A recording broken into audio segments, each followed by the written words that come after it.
we doing this morning? Before we get started, Dean Hicks couldn't be here today. He is actually gloating downtown at Big Emery. And the reason why they're gloating is that yesterday was their all-in-a-day challenge, which they do every year. And it was great to see, I saw on Twitter this morning, is that Emory of Oxford, out of the 19, units that are within Big Emery, knocked the snot out of it, all other 19s, as far as delivering just short of $1 million into the Emory Fund going forward. So hats off to the... So one of the things that many of you know that we started with several years ago, and coming from industry and understanding Lean Six Sigma, is we got several of our leaders, both in education, city, county, actually certified in green and yellow belt Lean Six Sigma. And one of the things that we had to do with the chairman and the mayor isn't here today. He's actually snowed in Gunnison, Colorado, enjoying some snow out there, is that we have to set BHAGs. Everyone knows what BHAG is?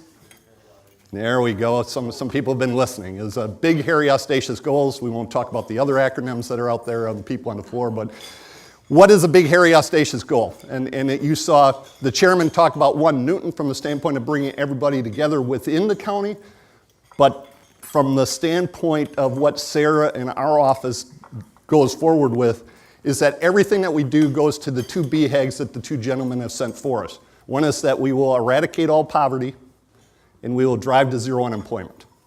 That's a true BHAG. The challenges are the chances of us ever getting to that end are a challenge, but everything that Sarah and I do in the process has to drive to those 2 BHAGs. With that, we have 3 key objectives. First one is lead the nation in economic development. We're actually sandbagging now from that standpoint, and I think you'll understand with the challenges that we have with workforce going forward, which we will spend most of our time today on. Second is our workforce will be ranked in the top 2% in the nation. Big challenges, and can we deliver that process as we go forward? And we'll actually talk about that today. And last but not least, it's a lot of a quality of life issue. Quality of life is that my wife is taking the plastic and shopping other places. Do we know how much sales tax we leak out of Newton County region every year? Those of you that have been in $1.1 billion in sales tax because we don't have the retail going forward. And that's why you see Covington Town Center and other opportunities coming up. So, how many of you were here in 2012? Raise your hands. It wasn't a pretty sight here, right? We'd lost hope. In fact, you see the chairman and the mayor talk about this all the time. It was a very challenging situation. We were at 13% unemployment. We had severe poverty. We still have pockets of poverty. We had 6 opportunity zones back in 2012. Today, we only have 3. Poor performing education system, and we'll talk a lot about that today as we go through the process. And the chamber, and you guys, many of you know that, spent $60,000 back in 2012 to try to determine what East Metro was going to be. Carlos, close your ears. And the Takeda team is all we were going to be was chicken processing and EB5 employees. We've come a long way from that's what the vision of this region was going to be. So where are we today? This scares a lot of people in this room because you all, yeah. That represents just over 10,000 jobs in a very short period of time. Population in Newton County is 109,000. Population of Covington is, Leanne? 13,000. So this represents just over 10,000 jobs created in a very short period of time. When you think of that, that's almost employing the entire city of Covington in a very short period of time. That's something that you all need to be very proud of. 3.6%, do we know what full employment is? As determined by the federal government. Full employment is... We can't trust them. Coming from a U.S. congressman. Full employment is 3.5%.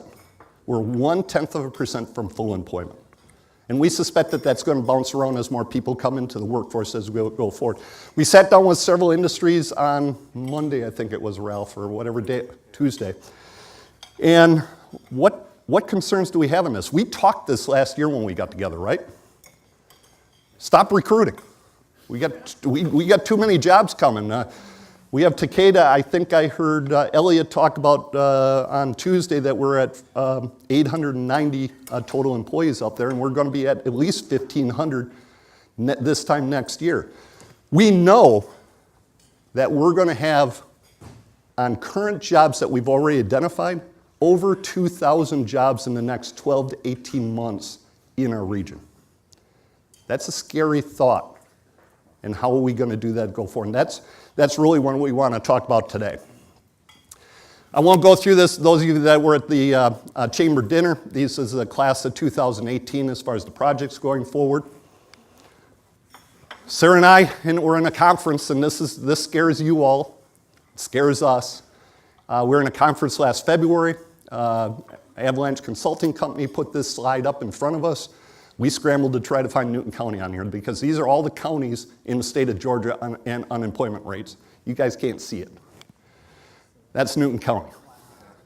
In February, we had the lowest unemployment rate of the entire state.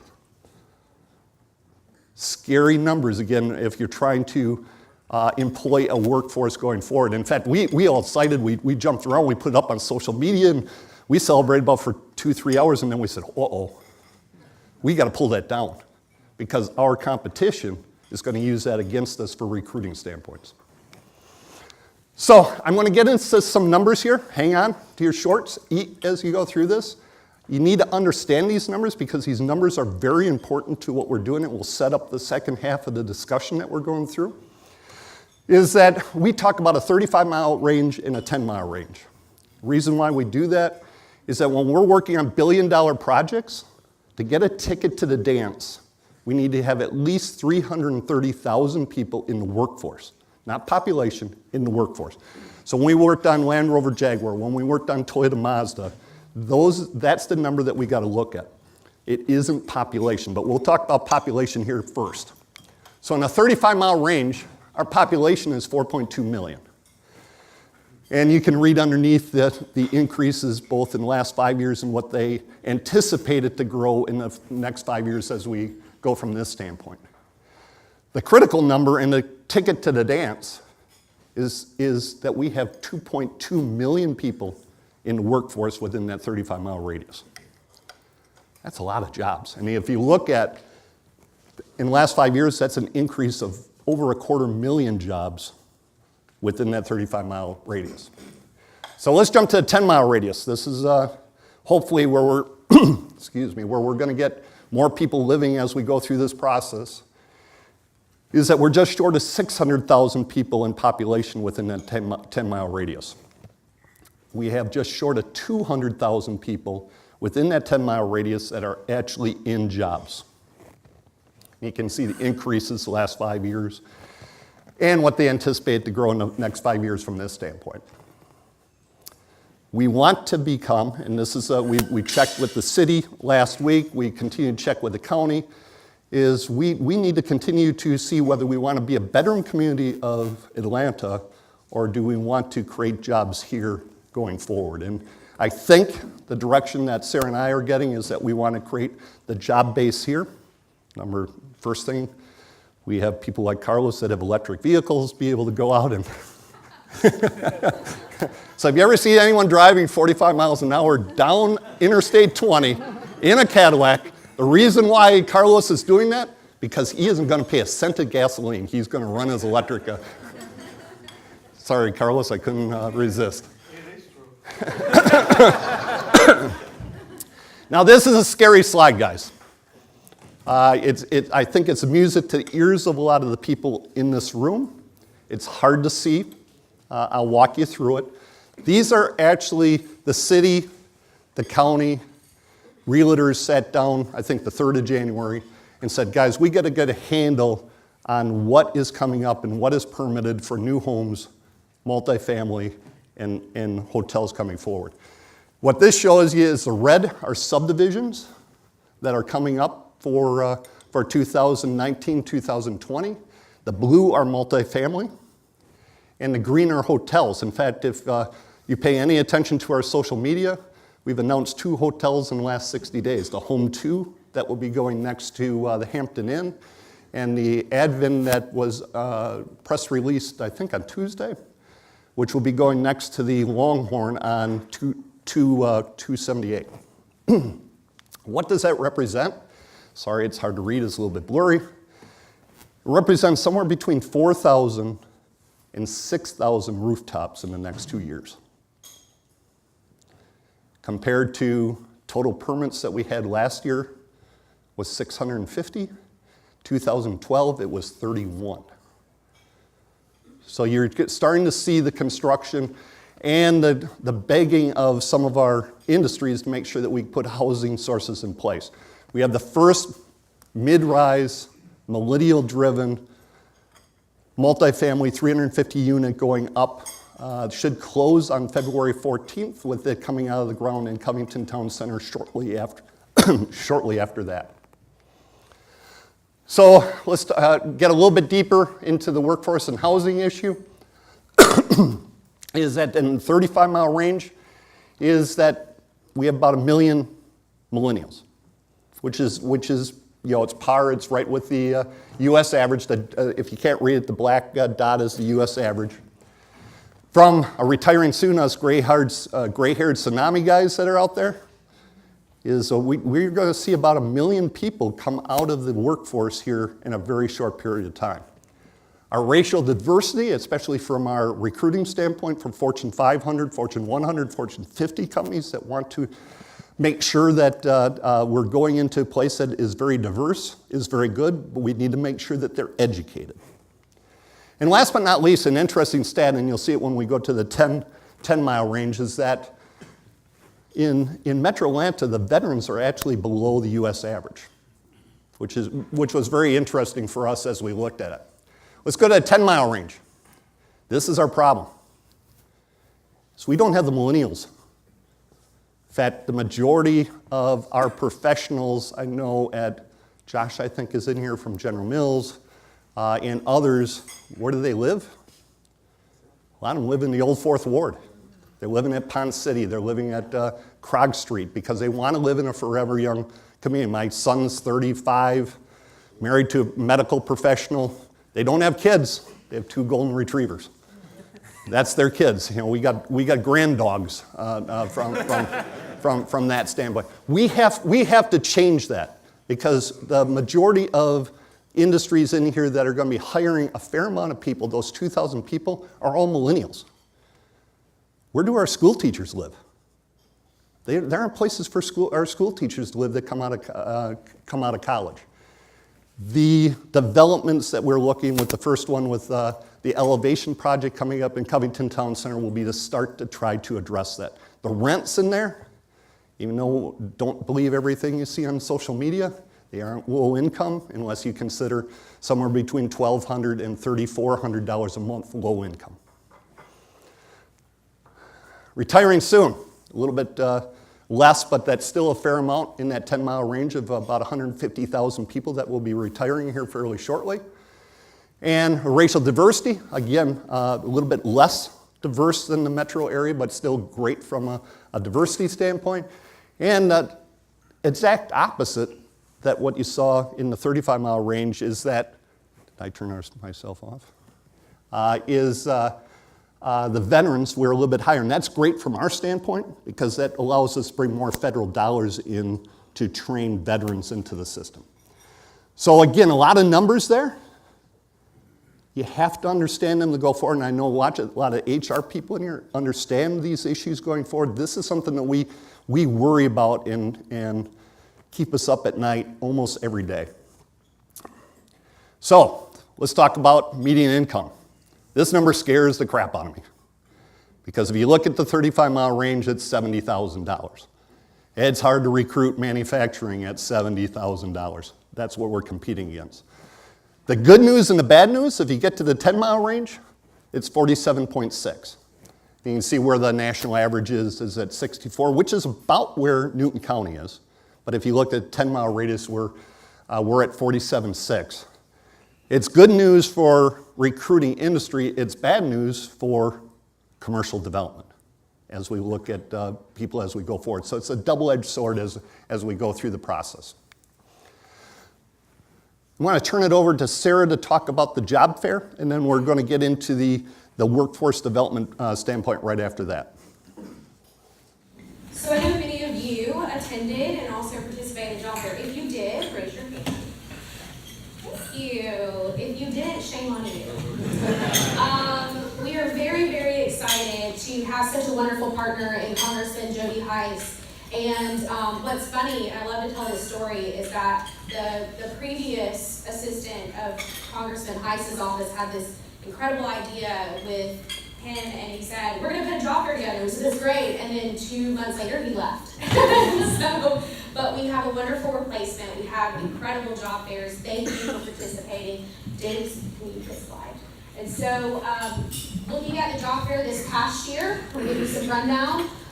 These are participants. A lot of the people that came in that 35-mile range, and even some beyond that 35-mile range were participants. It's interesting, we had a lot of transplants. New York, Louisiana, Florida, we saw a lot of that last year as well. Attendance this year of individuals who were adults, not high school students, was just over 900. And high school students, thank you Tim Schmidt and Miss Larry, who are here today from the school system, who did a wonderful job bringing the high school students in as well. We cannot do this without some of our partners, as we mentioned, Congressman Heiss, GPTC, thank you President Holston and Dr. Clark. We really appreciate your support, and as we mentioned, the school system. So, what's the breakdown of that? I know many of you, we've talked, we've had conversation, also the survey and things about who you've hired, what it looks like, demographics. The interesting part about this is that from that 10-mile discussion, or even the 35-mile, who participate, we have a really educated workforce. So we have over 60%. You can see that 35% were college graduates, had a 4-year associate's bachelor's degree that was in their hand. 33% of them either had an associate's degree or beyond college in that. And that's a huge number. And so that's really telling of a qualified workforce that's here. I think the other interesting part is the high school student, or the high school non-GED is about 16%. As Dave mentioned, we've struggled with this for a long time, but I can tell you what you're going to see later in the program is really exciting, and how we're going to work on getting more skills, working with GPTC on obtaining their GEDs, and getting more qualifications to amp up those numbers. So another really exciting piece, and I know that you've seen out of our office, is the wage and benefit survey. And so this has been something that Dave and I find is a labor of love, right? So this was a new arena that we got into, and we have really tried hard to figure out the right type of tools and procedures going. Thank you to those of you that have weathered the storm, if you will, with us. I love Kim and all of her constructive criticism on my precious little project, but it will get there. And the exciting news about 2019 is that, in true Bernd and Serra fashion, we don't do things that are small, so we've amped it up. We actually have changed hands, we put a new system in, we've spent, Chairman, close your ears, a couple thousands of dollars putting into this program to really service the needs. To hear some of the things that we found out today, to again, why our unemployment rate is so low, to provide you the tools that you need to make sure you're finding the best quality candidate, you're being competitive with our partners here, and then also we're really doing our job to make sure you have the data that's needed. So, a couple of screenshots, things. It's going to be interactive. It's going to be a way that what's new this year, and I think is really cool, you will have a dashboard section. The dashboard section is going to have a way that you can take, instead of filing through and writing down numbers, but you can look at the portfolio and find out like how many companies have taken it, where they're located, also in pieces that you're not doing that manually. And again, this sounds a little elementary, but it's really exciting to go from where we've come in year 1 to year 3 and what you're going to have. So at the end of this year, we're going to really put out some announcements in August. October will be the formal release date. Trying to reserve back by November, and then December, January, you'll receive your results. And so get geared up and get excited. There is a job, the wage and benefits, open right now. And so if you haven't taken it, please do. I'll shoot a link back out at the end of the program. Also, one thing we want to mention, everything you see here today, Dave and I will send you a Dropbox link of all of this presentation. We'll provide you all of these things afterwards. So if we don't have your email, make sure we do, but that will also be included in this. Sarah's going to let me be the bad guy here. Is guys, to get the results, you got to participate in it because if you don't participate, we don't get a true picture of what's going on, and that we have individuals that want to get it for free, not go through the process, afraid that the information is going to get out. We handle it strictly anonymously. We don't, in some cases, can't tell unless you have specific jobs that are out there, but it's absolutely critical for you guys to get the materials, which is absolutely critical for the recruiting as we start to continue to drive median incomes up. It's absolutely critical to make sure that we can benchmark against each other, make sure we understand where our benefit packages are and our wage packages are. So thank you very much for participating. And again, Sarah, the old one is currently out there to be participated in right now. We're going to totally revamp it with all Kim's help and other people that have provided input that we will have. In fact, we had to buy new server space, almost the size of Facebook, to be able to handle the information that we have that will be in it coming forward. So I'm going to jump into education, and this is something that is near and dear to my heart. It's near and dear to most of all your guys' hearts going forward. And we're going to talk cradle to career as we go forward. We're going to start with K through 12. K through 12, there is nothing more important than our K through 12 schools in our community. As an individual that was transferred 17 times with Kimberly Clark, many of those times with school-age kids, what's the first question you ask? Yeah, what's the school like? And where are you going to live? For us to recruit, the first question that we had by multinationals sitting around our table, in the first couple of years, I had to squirm. The mayor was in several of those meetings with me, and we had to squirm on what are we doing with our local school system. The great news is we have a great story to tell. Absolutely amazing story that everybody in here participated in. Let's first talk about 35-mile radius. Again, we'll talk 35 and 10-mile. This is what the graduation rate now is in the 35 range. This is what it looks like in the 10-mile range. And if you look at Newton County proper, it's 87. You know what it was in 2012? Tim knows this. I wasn't here in 2012. Oh, you were? It was a hair above 70%. Wow. Just slightly above 70% on the graduation rate. Scary numbers.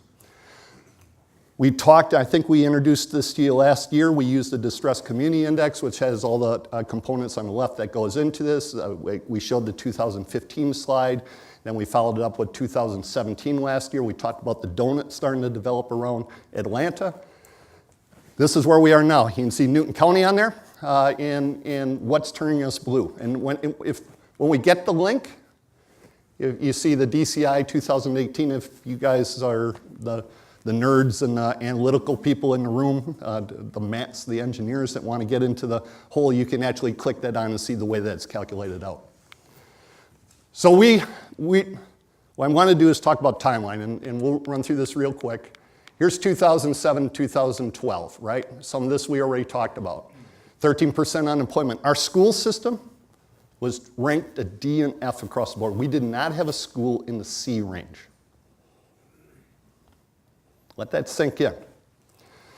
80% of our students were reading 2 grade levels below their grade. 70% graduation rate, severe poverty, median income was in the mid-30s. How did we ever get Baxter here?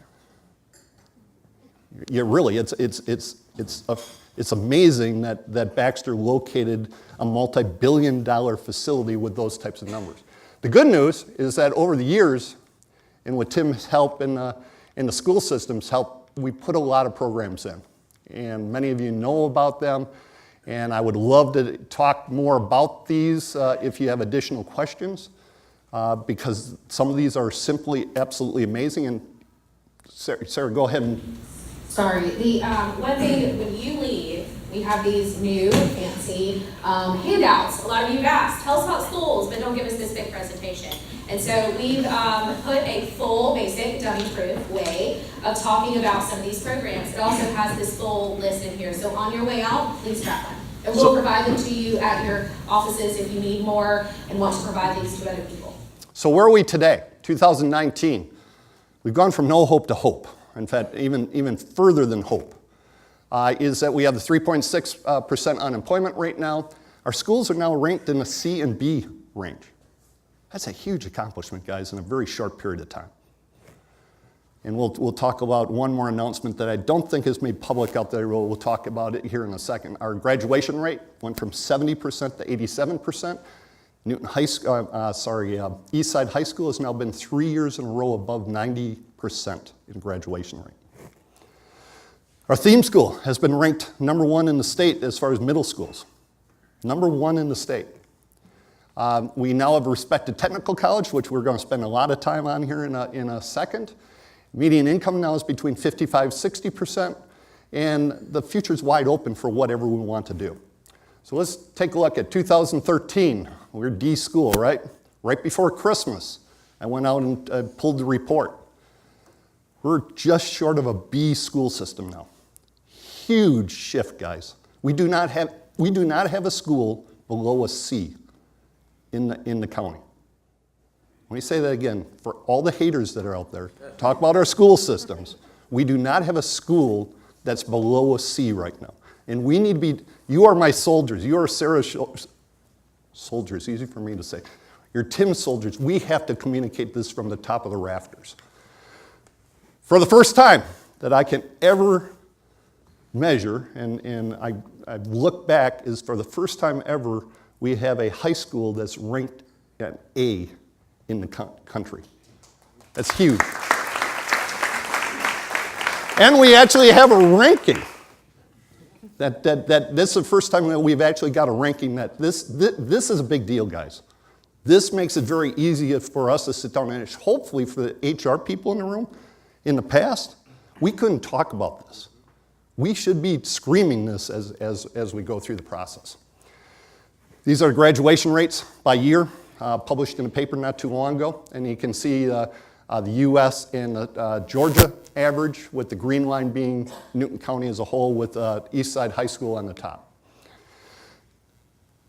We would not have gotten the SPLOST passed without all the help that all you guys put in place. Those of you that may have been under a rock back in May, is that we had a huge eSPLOST vote to be able to get brand new Eastside High School.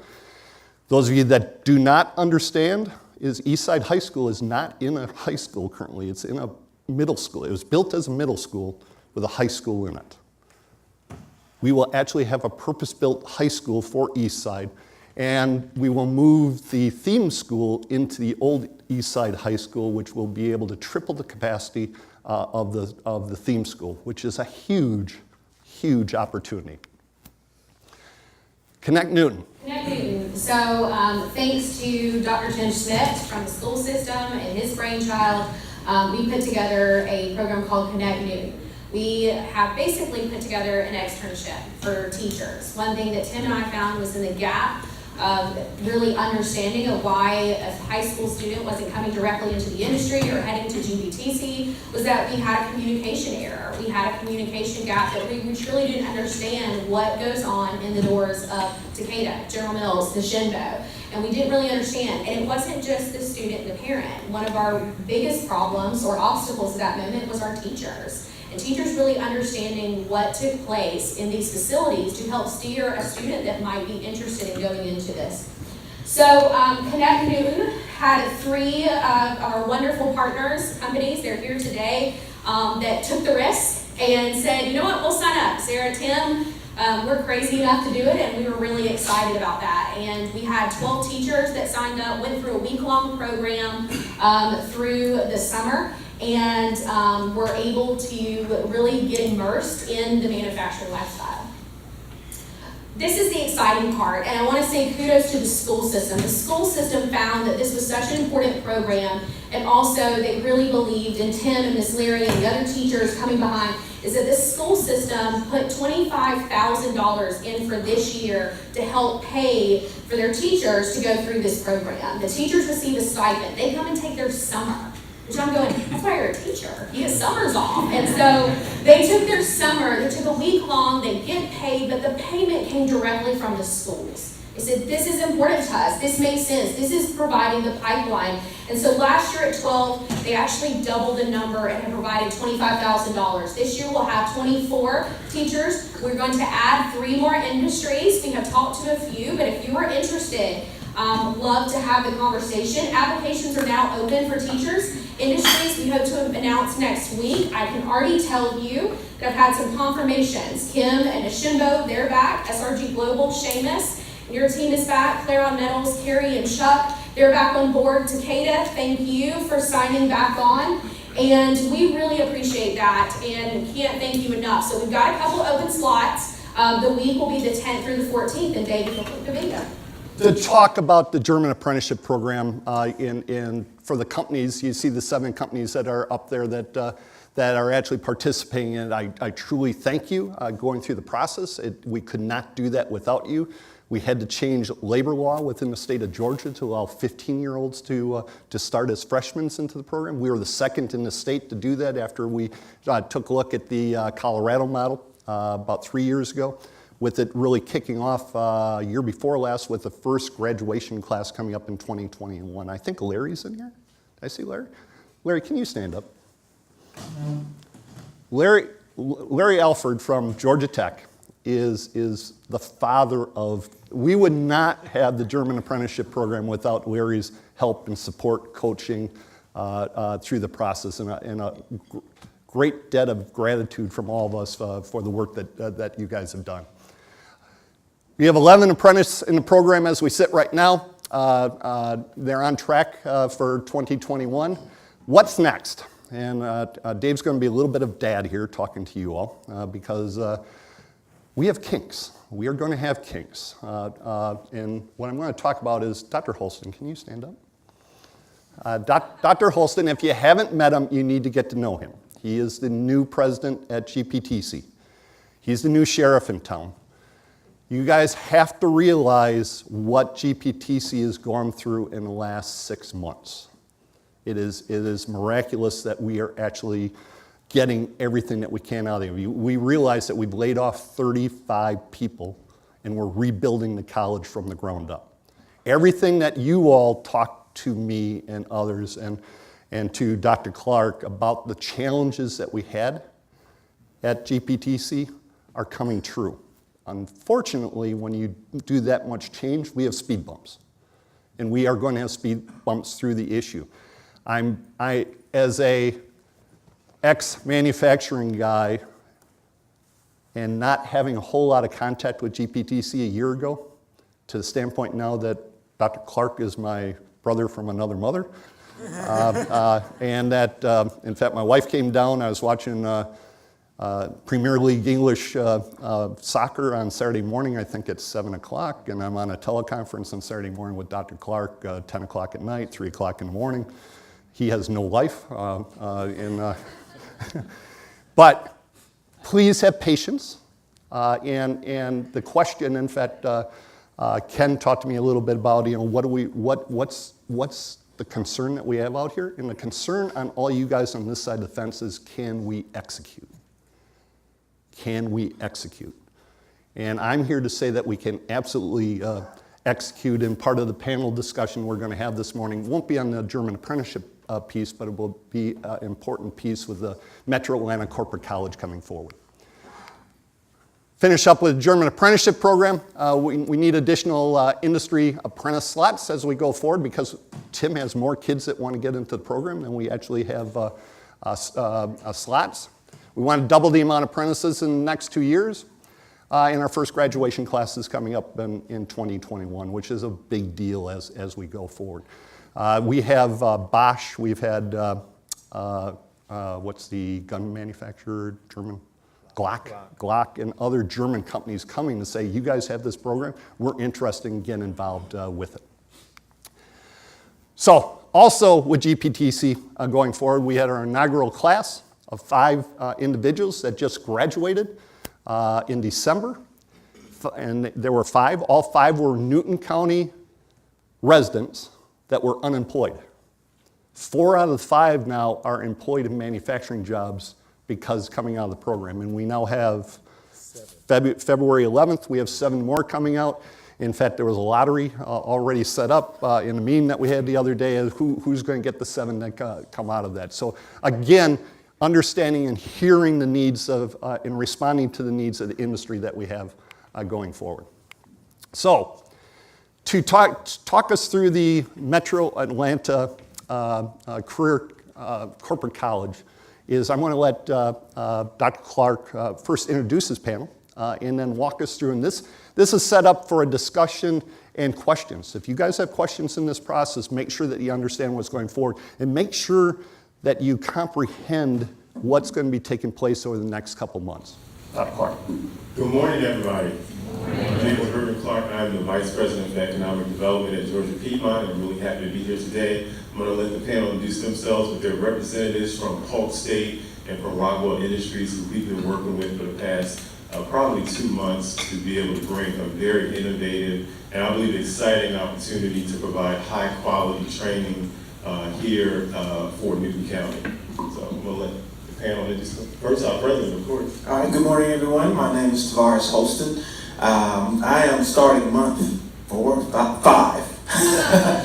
So I'm new to the community. I'm glad to be here, but I'm not new to technical education. I look forward to speaking a little bit more about what that means for the community. Good morning, everybody. My name is Matt Linehan. I work at Polk State College. We are based in Lakeland and Winter Haven, Florida, in Polk County. I work in a corporate college. Our target is non-credit workforce training and specifically manufacturers. Hello everybody, I'm Ken LaPola, I'm with Rockwell Automation. I have the fortune to work with a lot of the end users here in town as well as all over the Atlanta area, and I look forward to this discussion we'll have this morning. Good morning, I'm Albina Ortiz with Rockwell Automation, and I'm in the Global Workforce Solutions Group. I'm a project manager for that organization. I work with Sam and Matt here and helping them build their workforce. Good morning, I'm Sam Hale. I'm the program coordinator for the Advanced Manufacturing Institute at Polk State College. My main focus is workforce development in Polk County for manufacturers. Thank you.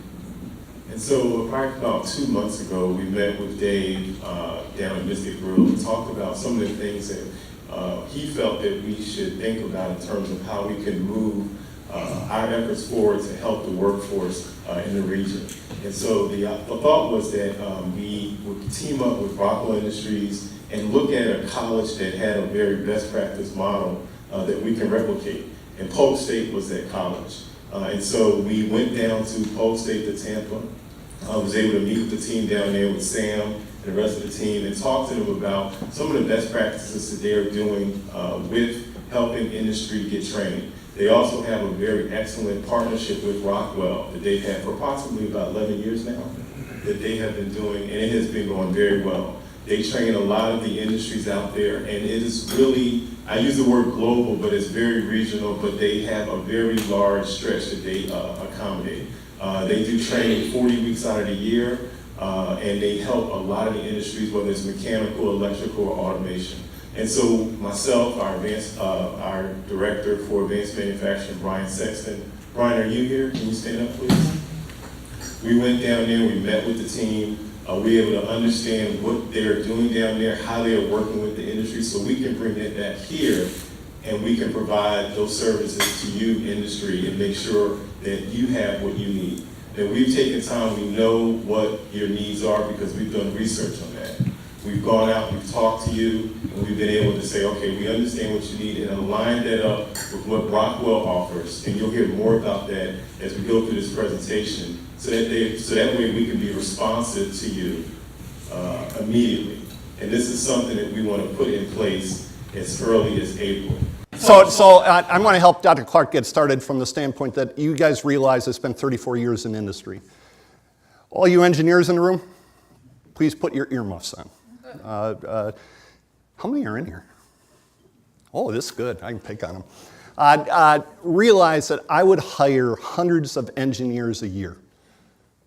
A lot of them from Georgia Tech, a lot of them from University of Wisconsin, from MIT, throughout the United States. And the first thing I would have to do is deprogram them.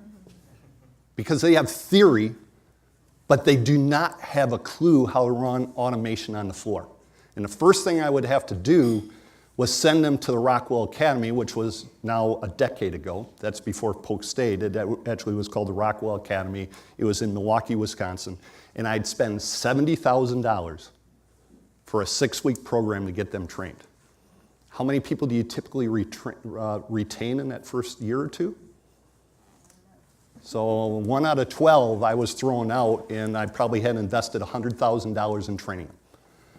What we are looking at doing is establishing the Rockwell Academy, which Polk College has done in the Tampa Bay area here in Newton County. Now the challenge is, and because of the perception that we've had in the past, is can we execute the process going forward? I'm telling you, yes, absolutely yes. All the cornerstones are in place to do that, and that's the purpose of the panel that will be going forward here. Dr. Clark? Yeah, and like you said, the infrastructure is in place. We've gone down to Polk. We understand what we need to do to bring this to Georgia Piedmont. We are going to bring it to Georgia Piedmont. We understand what the best practices are. We've worked with Rockwell throughout our conversations over the last several weeks to be able to get everything set up. And so I'm going to let Matt and Sam and Albina and Ken kind of talk about how this partnership will come together and how it will benefit you. So I'll start with Matt and Paul. Sure. So our relationship with Rockwell, the way Sam and I operate is we're out in the field, we're meeting with manufacturers, specifically their maintenance teams, and finding their training needs. And the cool part about that is we do have Rockwell in our toolkit that allows us to offer their catalog of services to our manufacturing base in Polk County. Obviously, Rockwell has an appealing name. They all have Allen Bradley software within their plants. So the marriage has been a fantastic fit because having that in our toolkit, it allows us to it allows us as an educator to be competitive, offer the Rockwell training, which they're providing the instructor. They'll provide the equipment for the training because it's predominantly hands-on, and they'll fly in the equipment and the curriculum. So it's really just a turnkey kind of program for us. We're really going out and we're finding the students, and they're providing the training and the equipment. So it's been fantastic. And Sam, if you want to touch on that a little bit more. So as you look at the screen behind you, you see this beautiful building we have and all these students, and that's where we are now. That's not where we started. We had one room on a different campus where we were supposed to do all of our training. So we went out and we found Rockwell Automation to come do training in our one classroom. Then they moved us out to another campus, and we were able to get 4 classrooms so that we could expand our program. So having the trainer that can come in, bring in the units that we need, then take them out when they're done, would really help us grow as a college. And that, again, as you can see, we've grown from one classroom building to the whole campus for the advanced manufacturing. And yeah, we've cultivated a lot of strong relationships with a lot of major manufacturers within Polk County, specifically Mosaic, the phosphate mining company in Central Florida. We actually house their apprenticeship program for both their maintenance mechanics and their electrical and instrumentation automation folks. So how that works is their mechanics or their electrical folks, it's split in 2. They'll come to our campus twice a week, and then they're back in the field the other 3 days a week doing on-the-job training. And that's a 1.5-year program that's been established over the last decade.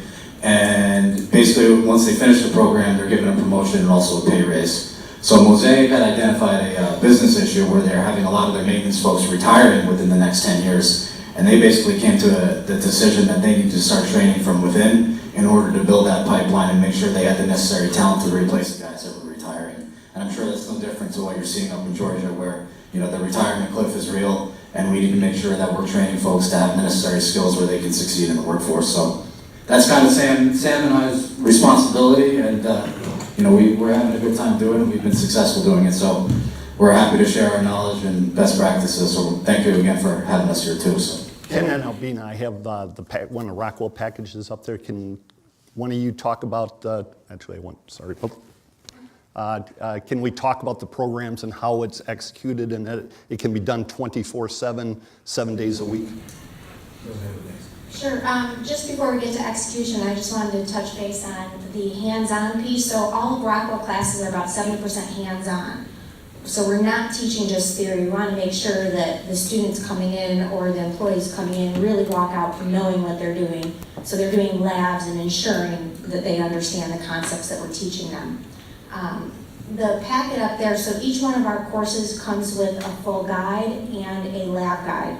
So in the classroom, we have instructors that are not just trained within the university, but they actually have hands-on experience, especially in our craft skills. These are all instructors that have about 30 years of experience on the plant floor that are teaching those classes. We want to make sure that we're teaching real-life experiences. They're actually bringing in industry experts to train the class. It isn't Polk State professors, it is actually Rockwell and other employees go. Yeah, they're essentially a contracted service for us. So they're providing the instructor. Generally, the instructor is someone who's retired from industry, has 30 years experience, and they can really connect with the guys that they're training, and that's essential for these programs to work. We're not utilizing a professor, not that there's anything wrong with that, but we really feel like the most effective way to train our maintenance teams is by having someone that's been in the field, done it. A lot of times they're ex-military, which is helpful as well, and it's really been a fantastic fit. So, Ken, for the next steps. Back here to the slide deck for a second. So I'm kind of the voice of industry here in the local area. I've had a good responsibility for a lot of the end users, Takeda being one of them. And I constantly hear the same tune, right? I'm having engineers run maintenance type operations.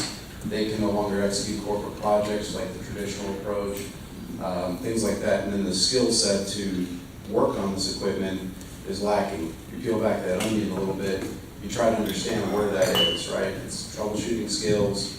Most folks feel like the mechanical side of the business, they've got very well. They can tear down valves, pumps, if you will, no problem. But electrical's scary, right? That's another piece that I constantly get feedback on is what's in that cabinet? How does it work? What was delivered to me? And how do I work on that to get it back up and running? And quite frankly, it becomes a conversation of plug and chug, right? Keep pulling and trying, if you will. Dave, if you don't mind stepping through a little bit here. So a couple things that we looked at a little differently for Georgia was what tracks could we work on that would essentially build up those skills for industry. So foundationally, how do you troubleshoot properly is kind of, if you will, the foundational tracks. When you get into electrical maintenance and multi-craft, you're effectively looking at the mechanical side. Not everything, a show of hands, anybody here have a lot of Rockwell in their facility, Rockwell Automation? Those who don't, I'll see you after class if you don't. When you're working on this equipment, it's you've got to have those skill sets to be able to break into it, if you will, and understand how to troubleshoot, how to maintain, how to get operational as fast as possible without taking it down. So what these tracks effectively are doing is building up their mechanical base, building up their electrical base, and then the optional situation that we're looking at is more around instrumentation, stuff that you guys would do locally, like flow meters, temperature transmitters, things like that. You want to go with Dave? So right here, how many folks know how to read prints properly, hydraulic, pneumatic, etc. Next slide in. You guys want to take a quick peek here, basic electrical concepts. Interestingly enough is, Albina, right? Algebra seems to be a top problem within the industry. How do you do math? Those types of things. And of course, as you go down the mechanical list here, this is just a snapshot. You guys can take a further look at this, but this is the idea of what we're going to work with GPTC on, is making sure the students walk out with these foundational skills so they can come in and be effective. So, next steps, Dr. Clark, from the standpoint of the advisory group? Yeah, so we are going to have an advisory group meeting on March 1st, which is a Friday, and we will have representatives from Rockwell there as well as our team at Georgia Piedmont to be able to talk to you about the information that we've shared today, to make sure that we are on the right track, that we are offering what you are asking us and what you need for your incumbent workers. And we also will have a discussion with you about some of the work we're doing with Manufacturing Ready as well too, in that second cohort that we have going right now. And so I encourage you to please come to that meeting and send a designee so we can get the business of this going. I know that Dave has been gracious enough, he's going to post something on social media on Monday about the March 1st meeting. And so we look forward to seeing all of you there. Again, we'll have all of the representatives there to be able to answer your questions, Brian, Rockwell, myself. But we are going to start this in earnest in April. And so that is the discussion that we talked with Ken and Alvina, and I think we all agreed to that. And talked to the president about it. So April is when we're going to kick this off, and we're really excited about this type of training we need to do to keep our workforce career ready and up to skill.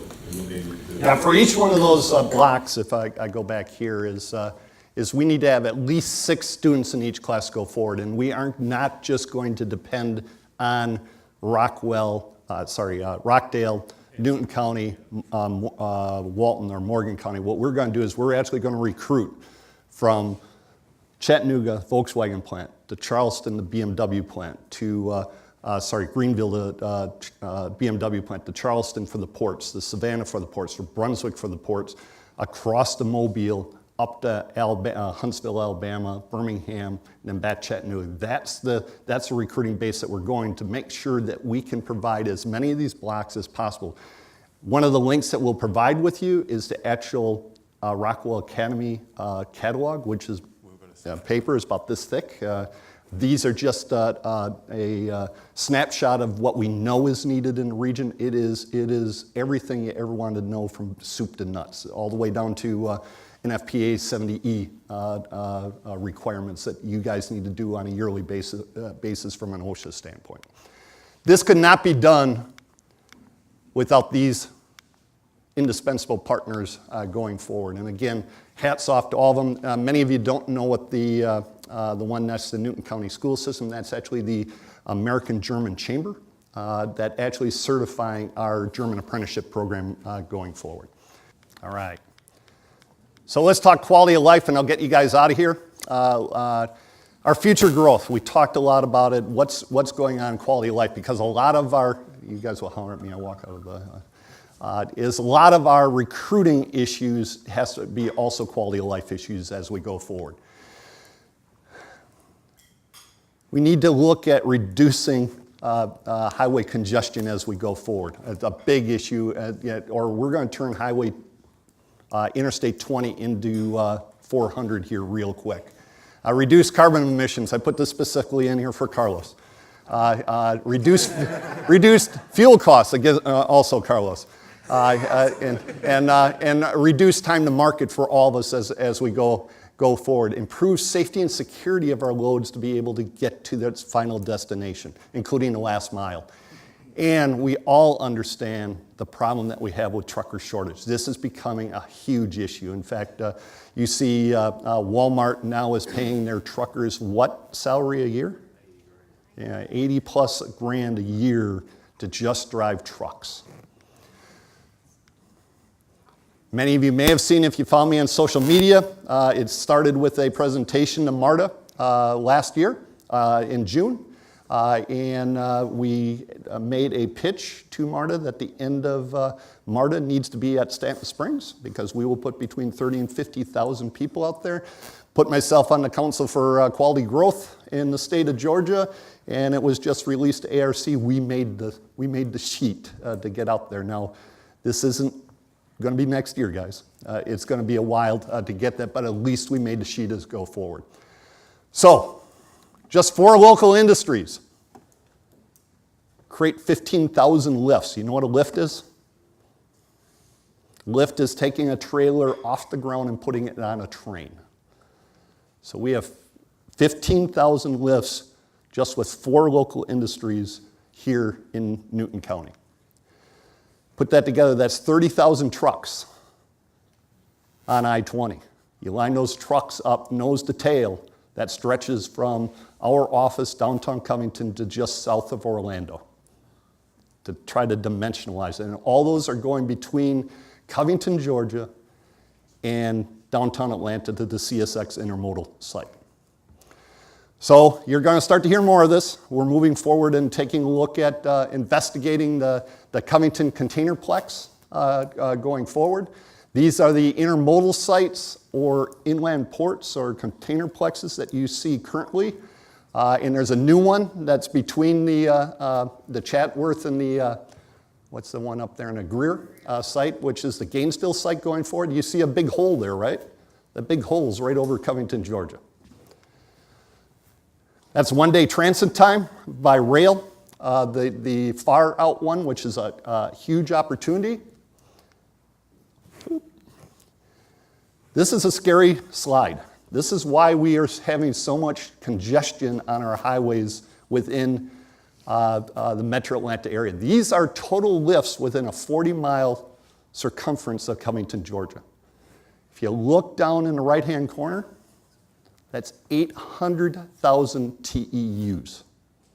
We need to figure a way to get those off the road and on the rail cars, and we think we have an option going forward. We're actually partnering with our partners here with GPTC to look at state property go forward. We actually looked at the south side of the railroad tracks. The reason why we can't look at the south of the railroad tracks is we're working on easements right now for what? To get MARTA all the way out to Stanton Springs as we go forward. So we took a look working with Dr. Holston. We're meeting with the GPTC team and Technical Schools of Georgia here in the next month to talk about this going forward. This gives you an understanding how close we are to I-20 and be able to get into that. Again, to try to get the standpoint that we have smart growth as we go forward and that we try to unclog our highways as much as we can with the growth that we're going to see going forward. Because I know several industries in here that in some cases are spending about $1 million to transit trailers from Covington, Georgia to downtown Atlanta per year. Then with that, if we put this on the GPTC site, we have the opportunity to create the second in the nation National Railroad Academy, Railroad Science Academy. And the only other one in the country is in Kansas City. This would be the only one in the world that actually has an intermodal site or a inland port on the campus itself. So we have a huge opportunity and we're working on the process to go forward. So not only are we taking a look at the industry recruitment, but we're trying to look at long-term to make sure that we uncongest the road as much as we possibly can. So with that, final slides here. Want to shout out again to Emory and Emory College, Oxford College of Emory. There you go. And then Thomas and Hutton and Dublin Construction Company, a round of applause for helping us sponsor the breakfast. I think key dates coming forward are February 11th, we have the first, the next class for the manufacturing class at GPTC.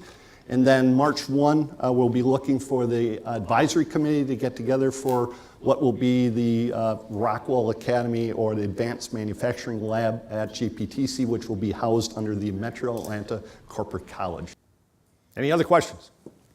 If not, look for some communications coming out likely early next week to further that. Please participate in the process.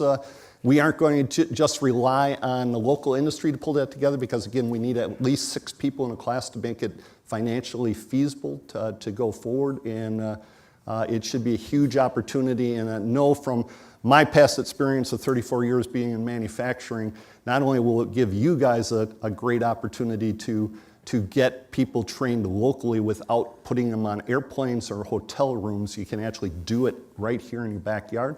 But also selfishly, from Sarah's and my standpoint, it will be a great recruiting tool also for additional industries, but also great recruiting tool for those industries that are looking to expand here and may have had a bad impression of what our school systems, both our K through 12 and our technical schools have been. That's in the past. That's in the rearview mirror going forward. So with that, sun's out, not raining anymore. Appreciate spending time this morning, breaking some bread with us, and have a wonderful weekend.